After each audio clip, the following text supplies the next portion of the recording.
Hey friends, today we are going to make something magical.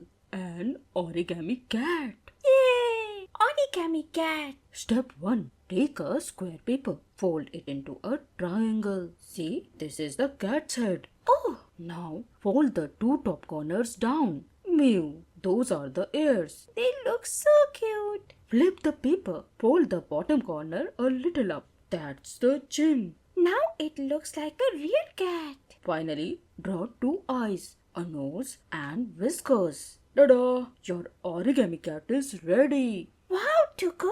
Remember, every fold adds a little magic. Your cat will remind you. Be brave. Be curious. Make a whole family of cats. Sleepy cats, funny cats, cookie eating cat. We'll try. Origami is not just folding paper, it's folding imagination. So, what will you make next? A rabbit? A dog? Or maybe a dragon? A dragon.